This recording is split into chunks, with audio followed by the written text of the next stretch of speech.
자, 이번엔 세 가지 키워드로 시장을 들여다보는 마켓 트라이앵글 시간입니다. 도움 말씀에 LS증권의 김윤정 상임연구원과 함께합니다. 안녕하십니까? 안녕하십니까. 자, 첫 번째 키워드 바로 확인해 보도록 할게요.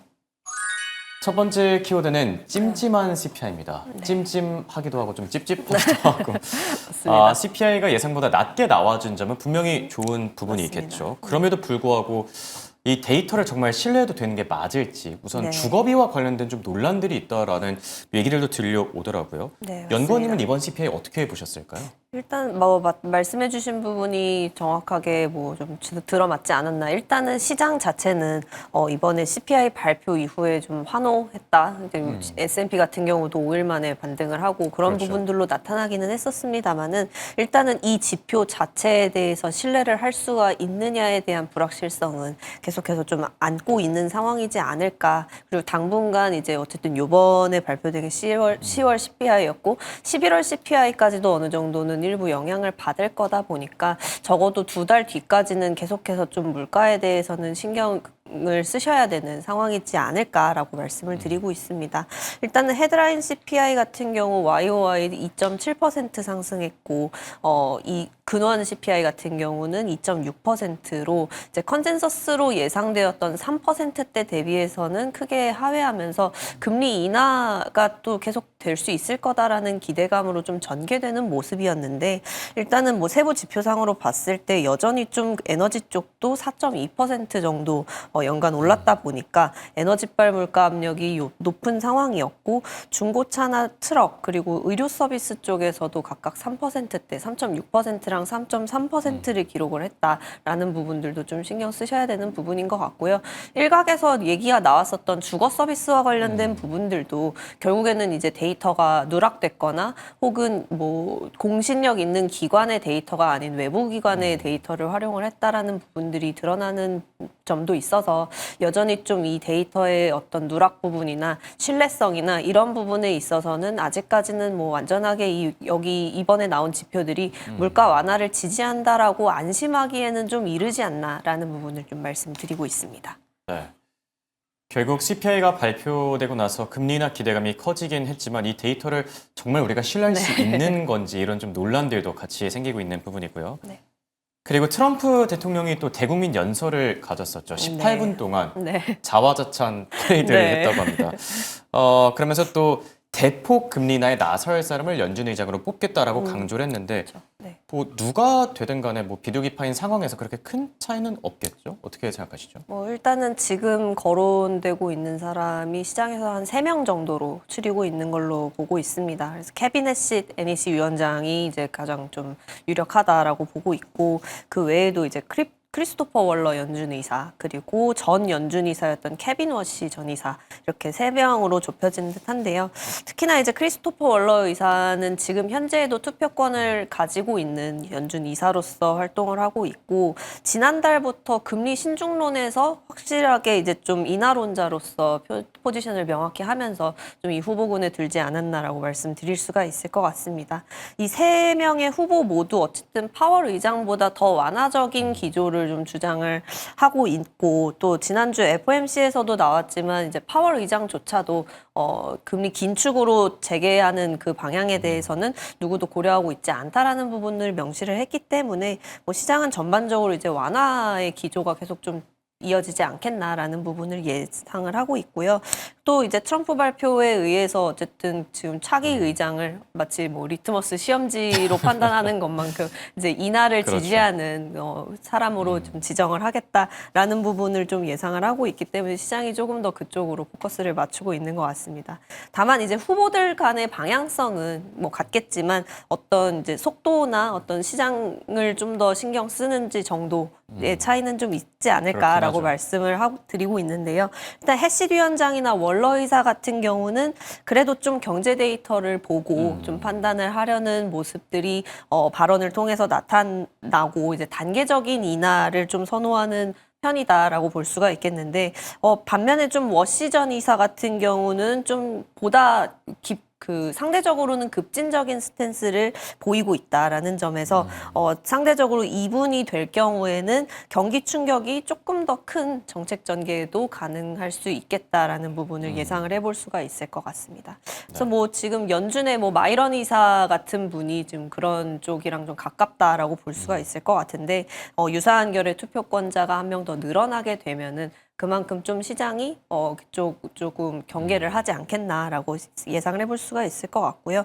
다만 이제 이전의 방송들에서도 말씀드렸었다시피 이제 의장이 개인이 이렇게 뭐 연준 전체에 뭐 정책 결정에 영향을 미칠 수 있는 부분이 아주 큰 것은 아니기 때문에 연준 전체의 방향성이 이렇게 움직일 거다라고 보기는 좀 어려움이 있다 이렇게 보고 있습니다.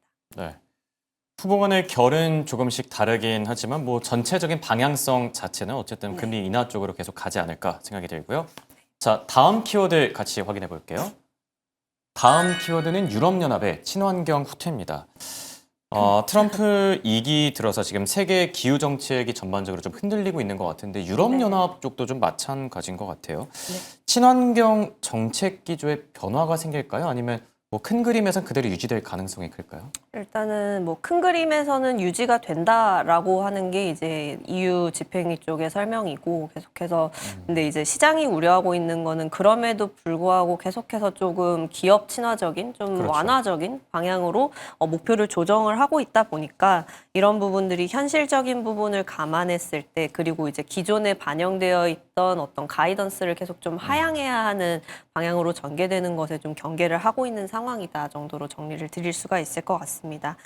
변화는 일단 작년에 유럽 의회 선거에서 이제 그 우파 의원들이 좀 다수 정당을 좀 다수 의석을 차지한 부분들이 좀 시작이 되었다라고 볼 수가 있을 것 같고요. 그렇다 보니까 정책 스탠스가 뭐 그린딜에서 크게 후퇴하지는 않더라도 이제 기업에 좀 친화적인 방향으로 좀 전개가 되기 시작했다고 볼 수 있을 것 같습니다. 그래서 지금 이번에 최근에 좀 개정된 부분들 보면은 이제 뭐 기존에는 2035년부터 내연기관차 신차 판매의 100%를 내연기관차는 좀 판매를 금지하겠다라는 조치가 있었는데 그 부분을 좀 수정을 했고요. 90% 정도 감축을 시키겠다라는 정도의 목표로 수정이 됐고요. 그렇다 보니까 이제 10% 정도의 이제 숨통을 트여놓는 격이라 이제 그런 부분들에 있어서 EU 쪽에서 후퇴하는 것이 아니냐라는 우려로 이어졌던 것 같습니다. 다만 이제 이런 부분에 있어서 EU는 EV 수요가 좀 수요 둔화 양상을 띠고 있기도 하고 또 이제 중국이랑 미국과의 이제 산업 경쟁이 좀 치열해지는 한편 이제 독일이나 이탈리아 같이 이제 EU 역내 그 완성차 업체들이 충분한 경쟁력을 갖추고 있지는 또 못한 상황이다 보니까 그런 상태에서 이제 기존 내연기관차를 전면 금지할 경우 받게 될 타격 이런 것들을 우려해서 이제 현지차 업계에서 좀 로비가 있었다라는 식으로 좀 보도가 되고 있는 상황이고요. 이제 뭐 유럽이랑 무역 관계에 있는 역외 기업들을 대상으로 한 탄소 국경세나 이제 CBAM 이런 것들이 이제 내년 1월부터 본격적으로 시행이 될 예정입니다. 그리고 이거 역시도 이제 올해 초에 발표됐었던 옴니버스 패키지를 통해서 좀 탄소 저감 목표에 위배되지 않는 선에서는 이제 적용 대상이나 이행 절차 측면에서 좀 완화 조치된 부분이 있는데요. 연간 탄소 배출량 50톤 이하인 소규모 수입 업자에 대해서는 면제 기준이 도입됐다는 게 상당히 좀 큰 영향을 주고 있고 이 경우에 왜냐하면 이제 전체 수입업자의 약 한 90% 정도의 숫자가 이제 CBAM 의무에서 벗어나기 때문입니다. 다만 이와 관련해서 EU 집행위 쪽의 설명에 따르면 이들의 탄소 배출 비중 약 1% 정도에 지나지 않기 때문에 탄소 감축 효과는 99%가 유지된다라고 보고 있기 때문에 이제 소규모 업체들에 대한 부담이나 이렇게 좀 절차적인 행정적인 부담 이런 부분들을 덜어내되 이제 전반적인 방향성은 좀 그래도 유지가 되는 형태로 전개되지 않겠나라고 보고 있는 상황입니다. 네. 결국 정리를 해보자면 이게 전체적인 방향성이 바뀌었다기보다는 현실적인 좀 속도 조절에 나서는 게 아닌가라는 생각이 들기도 하고요. 다만 기업 입장에서는 이게 불확실성이 더 커질 것 같긴 하거든요. 앞으로 좀 맞습니다. 어떤 영향들을 미치게 될까요? 일단은 뭐 EU의 규제 강도 조절이라든지 뭐 포드 같은 경우도 이제 있었는데 전기차 생산 전략을 좀 수정하는 흐름들이 최근에 좀 나타났었습니다. 그런데 그렇다 보니까 이제 국내 기업들에 대한 실적 전망치가 기존에 이 정도 가이던스를 줬는데 이거를 좀 하향 조정할 수밖에 없는 상황들로 이어진다라는 점은 조금은 부담 요인이지 않나. 투자자들의 심리에도 사실은 그렇게 좋은 영향을 미치지 그렇죠. 않고요. 특히나 포드 말씀을 드렸는데 포드 같은 경우는 이제 대형 전기차 생산 계획을 좀 철회를 하면서 좀 국내 업체들의 주가 변동성에 영향을 좀 주고 있는데 아무래도 국내 기업 실적 가이던스에 직접적인 영향을 미칠 수 있는 부분이기 때문이지 않나라고 말씀을 드리고 있습니다. 2차 전지주 같은 경우 특히나 또 올해 반등을 보였었던 게 이제 미국 정부의 ESS 수입 규제 이런 것 때문이었는데 그 중국을 이제 제한하면서 이제 상대적으로 국내 업체들이 반등을 할 수 있었다라는 부분 때문에 이제 반등을 했는데 지금 또 앞두고 있는 이벤트가 미국 대법원이 이제 중국산 수입품 전반에 부과되어 있는 이제 그 상호관세 적법성 여부 최종 판결을 앞두고 있다라는 점이 좀 상당한 불확실성 요인으로 작용을 하고 있습니다. 그래서 뭐 관세 위법 판결이 나오게 되면 사실 좀 중국산 배터리나 이제 EV 완성차 이런 것들이 이제 좀 다시 미국 시장으로 들어올 수 있게 되는 상태이기 때문에 물론 이제 트럼프 행정부의 여태까지 좀 행보상 이제 다른 뭐 301조라든지 이런 부분들을 건드리면서 좀 타깃형 이제 품목별 관세를 부과할 가능성이 있기는 하지만 국내 점유율 타격 형태의 이제 그런 전개로까지는 아니더라도 단기 변동성을 자극할 수 있는 요인이 아직까지는 있기 때문에 관련주의 어떤 베팅에 대해서는 조금은 경계해야 되는 부분이 아니겠는가라고 말씀드리고 있습니다. 네. 당분간 불확실성 관리가 더 중요한 국면으로 보이고요. 그리고 이재명 정부 들어서 이제 정책 수혜가 기대됐던 신재생 에너지 섹터는 지금 소외 상태가 좀 계속되고 있는 것 같은데 내년엔 분위기가 좀 달라질 수 있을까요? 뭐 일단은 올해 같은 경우는 신재생 쪽보다는 뭐 이제 AI나 반도체, 뭐 그렇죠. 방산, 뭐 조선 이런 쪽들이 네. 조금 더 부각이 됐던 것 같습니다. 그래서 상대적으로는 이제 관심도가 낮았던 영역에 해당했었는데 이제 2026년에는 관련된 예산들이 늘어나고 또 에너지 고속도로 기존에 이재명 대통령 공약 당시에 언급되었던 부분들이 구체적으로 이제 프로젝트 시행 단계에 들어가게 되면서 이제 이와 관련된 반등 기대감을 좀 가져볼 수 있을 것 같고요. 특히나 이제 태양광 쪽 보급과 관련해서 내년 예산이 기존의 한 2배 정도로 책정이 됐기 때문에 이제 가정이나 농촌 보조금 지급 부분도 한 400만 원 정도 지급된다고 나와 있고 탄소 연계 포인트 인센티브 이런 부분들이 좀 전반적인 실적 기대감을 가지고 갈 수 있게끔 만들지 않겠는가라고 보고 있습니다. 해상풍력과 ESS 쪽으로도 이제 뭐 관련된 전력망 확보라든지 이런 측면에 있어서 수혜 기대되고 있는 부분이고요. 에너지 고속도로도 5년간 어쨌든 4조 원의 대규모 자금이 투자가 되는 프로젝트이기 때문에 송배정망이라든지 재생에너지 안정화 이런 쪽으로 인프라가 국내에 점점 더 갖춰지지 않겠는가라고 보고 있는 상황입니다. 그리고 내년에 재생에너지 섹터 단으로 기대해 볼 만한 이제 글로벌 이벤트로 또 이제 좀 산재해 있을 것으로 좀 전망을 하고 있고요. 그래서 시장 기대치가 일단은 많이 내려와 있는 상황이기 때문에 밸류에이션 측면에서 부담이 적어서 이제 접근을 해보시는 것이 좀 상대적인 불확실성이 좀 덜하지 않겠나 정도로 말씀드리고 있습니다. 네. 올해는 많이 소외되긴 했지만 그래도 내년에는 분위기가 좀 반전될 여지가 있어 보이긴 하고요. 자, 세 번째 키워드 같이 보도록 할게요. 세 번째 키워드는 코스닥 활성화입니다. 코스피 5천에 이어서 이제 정부가 코스닥 활성화에 좀 본격적으로 힘을 실어주고 있는데 네. 여당에서 추진하고 있는 코스닥 시장 분리 법안이 통과되면 코스닥 부양에 조금 더 힘을 보탤 수 있을까요?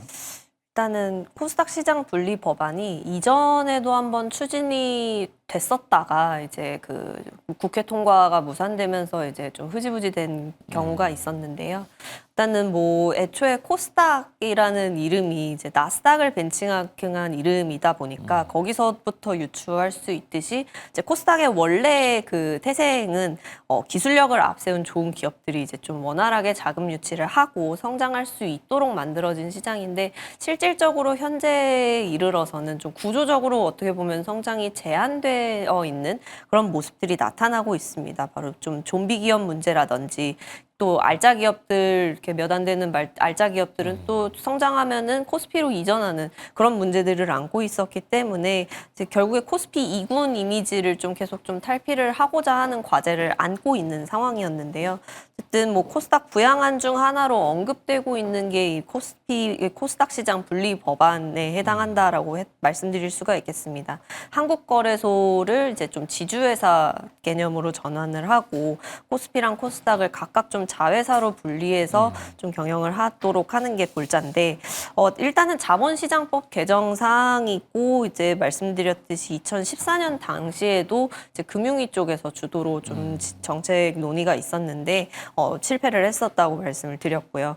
근데 이제 무산된 원인을 그때 당시의 내용에서 살펴보면은 이제 증권사나 이제 이렇게 거래소의 주주가 되는 쪽에다가 이제 상장 차익 환원을 해야 되고 또 지분을 활용해야 되는 문제가 좀 생길 수 있다라는 점이 일단 시장의 우려를 불러일으켰고 또 거래소 측에서도 이제 감원이나 감봉 우려로 인해서 내부 인력의 반발이 있었고 그리고 코스닥의 전산 인프라라든지 이런 부분들이 아직까지는 미흡해서 이렇게 됐을 때의 좀 부작용 우려들이 좀 있었다라는 부분이었는데요. 일단은 지금 10년이 넘게 지났습니다만은 현재에도 적용될 수 있는 우려 사항이다라고 말씀드릴 수가 있을 것 같습니다. 근데 당시와 비교했을 때는 이제 대체 거래소인 넥스트레이드가 좀 이제 거래소에 대한 경쟁력 이런 부분들에 대한 좀 자극을 주고 있는 상황에서 이전과는 좀 여론이 달라졌다라고 볼 수가 있을 것 같고요. 또 정책을 주도하는 여당이 좀 다수당을 차지하고 있는지라 정책의 통과 가능성만 놓고 봤을 때는 이전보다는 좀 높아지지 않았나라고 볼 수 있을 것 같습니다. 다만 이제 코스닥 시장의 자생력이 계속 좀 과제로 그렇죠. 남아 있다 보니까 이제 코스닥 시장으로의 투자 유인 수단이라든지 뭐 세제 인센티브나 뭐 그런 것들이 있겠죠. 코스닥 시장 활성화 펀드 같은 것들이 있을 것이고 그리고 코스닥 기업들의 펀더멘탈 개선을 할 수 있는 뭐 좀비 기업 퇴출이라든지 이런 방안들이 좀 부가적으로 마련이 되어야 될 필요를 여전히 좀 안고 있다 말씀드릴 수 있겠습니다. 네. 제도 변화만으로는 충분하지 않죠. 결국 네. 자생력 강화가 병행되어야지 코스닥 시장이 더 살아나지 않을까 생각이 됩니다. 네. 지금까지 도움말씀의 김윤정 선임연구원과 함께했습니다. 대단히 고맙습니다.